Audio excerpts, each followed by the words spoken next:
بسم اللہ الرحمن الرحیم نحمدہ و نصلی علی رسول الکریم۔ بیوی کی تعریف کرنا، بیوی کے کاموں کی تعریف کرنا اپنی عادت بنا لیں۔ تعریف کرنے کے بعد گویا آپ اس کی محنت کا بدل اسے دے دیں۔ تعریف کرنے کے بعد جو بھی قابل اصلاح بات ہوگی تو وہ اسے بری نہیں لگے گی۔ یہی ہمارے نبی کرم صلی اللہ علیہ وسلم کا طریقہ تھا۔ آپ صلی اللہ علیہ وسلم نے ایک بار حضرت ابن عمر رضی اللہ عنہ کے بارے میں فرمایا، قال علیہ السلام، نعم الرجل عبد اللہ لو کان یصلی من اللیل فکان بعد لا ینام من اللیل الا قلیلا۔ یعنی حضرت عبداللہ رضی اللہ تعالیٰ عنہ اچھا آدمی ہے اگر یہ رات کو اٹھ کر تہجد کی نماز پڑھے۔ اس کے بعد حضرت عبداللہ بن عمر رضی اللہ تعالیٰ عنہما رات کو تھوڑی دیر ہی سویا کرتے تھے۔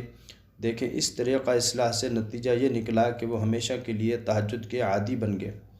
یہی طرز آپ اپنے گھر میں اختیار کیجیے۔ بیوی جس کام میں ہو اس میں اسے مشغول دیکھ کر مسکراتے ہوئے جملہ بول دیں کہ ماشاء اللہ، آپ کو اس کام میں لگے دیکھ کر دل خوش ہو گیا، اللہ آپ کو بھی خوش کر دے۔ کچن کی صفائی، گھر کی صفائی، کپڑوں کی استری، الغرض بیوی کے کیے ہوئے ہر کام پر تعریف کے دو بول بول دیجیے، پھر اس سنت عمل کی برکتیں دیکھیں۔ نمبر 3، گھر کے کاموں میں بیوی کا تعاون کرنا بھی سنت نبی صلی اللہ علیہ وسلم ہے۔ اس سے کیا ہوگا؟ اس سے آپ کی شان میں تو کوئی فرق نہیں آئے گا، لیکن اس سے بیوی کا دل اور جگرا بڑھ جائے گا کہ میرے شوہر کو میرا احساس ہے، اس نے مجھے گھر میں محض نوکرانی بنا کر ہی نہیں رکھا ہوا بلکہ اسے میرا خیال ہے۔ حضرت اسود بن یزید رضی اللہ عنہ فرماتے ہیں کہ میں نے حضرت عائشہ رضی اللہ تعالیٰ عنہ سے پوچھا کہ جب نبی اکرم صلی اللہ علیہ وسلم گھر میں آتے ہیں تو کیا کرتے ہیں؟ انہوں نے جواب دیا، کان یکون فی محنت اہلہ فاذا حضرت الصلاۃ قام فصلی۔ ترجمہ کہ آپ صلی اللہ علیہ وسلم اپنے گھر والوں کی خدمت میں لگے ہوتے کہ جب نماز کا وقت ہوتا تھا تو چھوڑ کر چلے جاتے تھے، یعنی اس وقت تک آپ گھر والوں کے ساتھ کام میں لگے رہتے تھے۔ حضرت عروہ سے مروی ہے کہ ایک شخص نے حضرت عائشہ رضی اللہ تعالیٰ عنہ سے پوچھا کہ کیا نبی اکرم صلی اللہ علیہ وسلم گھر میں کام کرتے تھے؟ تو حضرت عائشہ رضی اللہ تعالیٰ عنہ نے جواب دیا، نعم کان رسول اللہ صلی اللہ علیہ وسلم یخصف نعلہ ویخیط ثوبہ ویعمل فی بیتہ کما یعمل احدکم فی بیتہ۔ جی ہاں، آپ اپنے جوتے خود ہی گانٹھ لیتے تھے اور اپنے کپڑے خود ہی سی لیتے تھے، اور جیسے تم میں سے کوئی اپنے گھر میں کام کرتا ہے ایسے ہی نبی علیہ السلام بھی کرتے تھے۔ گھر میں رہتے ہوئے خود کوئی کام بھی نہ کرنا، حتیٰ کہ پانی پینا ہے تو وہ بھی بیوی لا کر دے اور خالی گلاس بھی بیوی ہی اٹھا کر لے کر جائے گی، مناسب طرز عمل نہیں ہے۔ بلکہ اپنی ضروریات والے کاموں کے بارے میں تو کوشش ہو کہ سنت کی نیت سے وہ از خود کر لیے جائیں، اور اس سے آگے بڑھ کر گھر کے کاموں میں اور اپنی بیوی کے کاموں میں بھی تعاون کرنا چاہیے۔ اگر گھر میں بہت سارے مہمان آ گئے ہیں تو کھانوں کی تیاری میں بیوی کے ساتھ تعاون کر لینا چاہیے۔ جب مہمان رخصت ہو جائیں تو ڈھیر سارے برتن دھونے میں بیوی کا ہاتھ بٹا دیا جائے تو بھی کوئی فرق نہیں پڑے گا۔ کسی وجہ سے صبح اٹھنے میں دیر ہو گئی اور بر وقت بچوں کا ناشتہ نہیں بن سکا اور آپ نے آفس یا ڈیوٹی پر بھی جانا ہے تو بیوی پر غصہ ہونے کی بجائے بیوی کو ناشتہ تیار کرنے دیں اور اپنی تیاری خود ہی کر لیں، بلکہ ممکنہ حد تک کوئی بات نہیں کہہ کر اس کا ہاتھ بٹائیں۔ اگر بیوی بیمار پڑ جائے اور گھر کے کام خود ہی کرنے پڑ جائیں تو بھی کسی قسم کی جھنجھلاہٹ کا شکار نہیں ہونا چاہیے۔ اس کی تیمارداری کے ساتھ ساتھ گھر کے کاموں کو سمیٹنا بھی آپ کی ہی ذمہ داری ہے۔ بس اتنا سوچ لیں کہ اب تک وہ میرے کام کر رہی تھی تو ایسے وقت میں ایک آدھ کاموں کو سنبھالنا میری بھی ذمہ داری بنتی ہے، وغیرہ وغیرہ۔ اسی طرح بیوی کے ساتھ تعاون کی ایک اہم صورت گھر کی وہ اشیاء بھی ہے اسے بروقت فراہم کرنا ہے، وہ اشیاء بھی اسے بروقت فراہم کرنا ہے جن کی ضرورت دوران کام بیوی کو پڑتی ہے اور ان کے نہ ہوتے ہوئے وہ تنگی اور تکلیف محسوس کرتی ہے۔ اس کا بھی خیال رکھنا جانبین میں محبت بڑھانے کا ذریعہ ہے۔ مثال کے طور پر سالن ہے، پکا رہے ہیں، وہ تڑکا لگا رہے ہیں، اس وقت پانی کی ضرورت ہے، چھوڑ کر جائے تو وہ جل جائے گا، اتار کے جائے تو ٹھنڈا ہو جائے گا، نقصان ہے، گیس جیسے بھی ہے۔ تو ایسے وقت میں کوئی چیز اٹھا کے دے دینا میرے خیال میں یہ شان کے خلاف نہیں ہے، بلکہ عزت بڑھا دیتی۔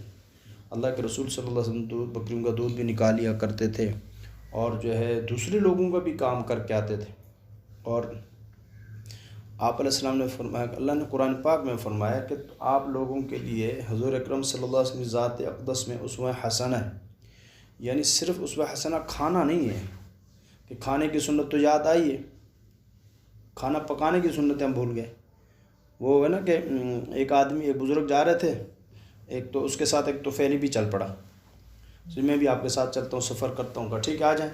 چلتے چلتے راستے میں ایک جگہ بھوک لگی تو حضرت نے فرمایا اچھا ایسے کریں آپ کچھ شکار کر کے لے آئیں، کچھ پکا کے کھاتے ہیں.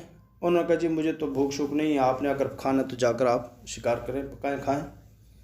اب وہ لیٹ گیا، وہ جو تھے ساتھ وہ گئے کہیں شکار کیا، وہ چیز پکڑ کے لے آئے. اچھا ایسے کر اس کو صاف کر لے میرے ساتھ مل کے، پکاتے کھاتے ہیں. اس نے کہا جی میں نے کھانا نہیں ہے، آپ کھانا چاہے تو پکا لیں کھائیں. اچھا جی صاف کیا. اچھا بھائی ایسے کر تو لکڑیاں لے کر آ جا، پکاتے ہیں. اس نے کہا جی مجھ سے نہیں ہوتا، میں نے جب کھانا نہیں ہے میں آرام کر رہا ہوں. چلے بھائی یہ بھی ہو گیا. اب جب کھانا تیار ہوا پھر کوئی شاخیں والا توڑ کے نیچے رکھتے ہیں، اس پر رکھ کے کھاتے ہیں، وہ لانے کے لیے بھی تیار نہیں ہے. اچھا بھائی ہو گئے، لے آئے، تیار کر کے جب رکھا کبھی آج کب کھا ہی لے. اب بیچارہ اٹھ کے بیٹھ گیا. اس نے کہا اب اگر اس کا بھی انکار کروں گا تو کیا کہے گا، تو کافر ہی ہو گیا. تو اس کو کہتے طفیلی، یعنی بیگم جو کام کہے کہ جی میں نہیں کرتا، آپ بیوی ہیں، میں باہر کے کام کر کے آیا ہوں، یہ تو آپ کہے. کرتے کرتے جب کھانا کھا لیں کہ جی منہ میں لقمہ دے اتنا تو میں نہیں کروں گا تو آپ کہیں گے کافر ہو گیا، چلو میں کھا لیتا ہوں آپ کے کہنے پہ. یہ کوئی انسانیت نہیں ہے. تو اس لیے جو ہے گھر میں جب آدمی جماعتوں میں جاتا ہے بہت سارے کھانے سیکھ بھی لیتا ہے، تو اسی شوق سے کچھ نہ کچھ ہم کرتے رہتے ہیں. تو کر لینا چاہیے تاکہ گھر ان کا ہاتھ بٹے. جس طرح جھگڑا دونوں طرف سے ہوتا ہے، دونوں ہاتھوں سے تالی بجتی ہے، جھگڑے کی جو صورتیں پیدا ہوتی ہیں ان کے ایک سبب یہی ہوتا ہے کہ بیوی سمجھتی کہ بس میرا یہ اکیلا کام اس نے میرے ذمہ لگا دیا، اور یہ اگر باہر کے کام کرتا ہے تو وہ سمجھتا ہے کہ بس میرا یہ کام ہے، کام سارے تقسیم کر لیے. اگر اس کے دن کے کاموں میں بیوی معاونت کرے، صبح اس کی تیاری میں ماں ہاتھ بٹائے، اس کو روانہ کرے، دوپہر کا اگر کھانا ہے تو وہ تیار کر کے دے، تو یہ اس کے دن کے کاموں میں معاونت بیوی کی طرف سے. جب واپس آئے تو شام کو اب شوہر اپنی بیوی کی معاونت کیسے کرے، ان چیزوں کو اٹھا کے دسترخوان لگا لیا، اپنے سامنے سامان رکھ لیا، کھانا خود ڈال لیا، کھانا رکھا ہوا ہے سب کے سامنے تو بچوں کے سب کو ڈال کر دے دیا. اب کوئی اتنا مشکل کام نہیں، جیسے اپنے لیے آدمی ڈالتا دوسرے کو ڈال دیا. تو یہ چیزیں وہ ہیں جو انسان کے آپس میں جس طرح توڑ کا سبب بنتی اسی طرح محبت کا سبب بھی بنتی ہیں. اور سب سے بڑی بات یہ ہے کہ اس میں سے ہر عمل میں حضور اکرم صلی اللہ علیہ وسلم کی سنت زندہ ہو رہی ہے. اور آپ علیہ السلام کی سنت زندہ کرنا کیا ہے، من احیا سنتی فقد احبنی ومن احبنی کان معی ای فی الجنہ. فرمایا کہ جو میری سنت پوری کرے گا وہ مجھ سے محبت کرنے والا ہے، اور جو مجھ سے محبت کرے گا وہ جنت میں میرے ساتھ ہوگا.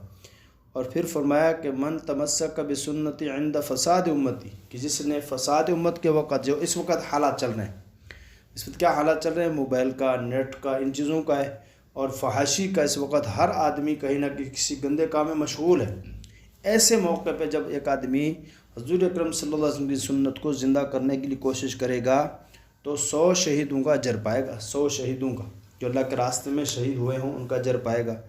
اور جو ہے پھر اس سے یہ فائدہ یہ ہوتا ہے جب آدمی اپنے آپ کو مشغول رکھتا ہے گھر میں، ایک فائدہ یہ ہوتا ہے جیسے زبان کو اللہ کے ذکر میں مشغول رکھنے سے غیبت سے بچ جاتا ہے، جھوٹ سے بچ جاتا ہے، گالیوں سے بچ جاتا ہے، بہت ساری برائیوں سے. اسی طرح ہاتھوں کو کہیں نہ کہیں اچھے کام میں مصروف رکھے گا تو برائیوں سے بھی بچ جائے گا.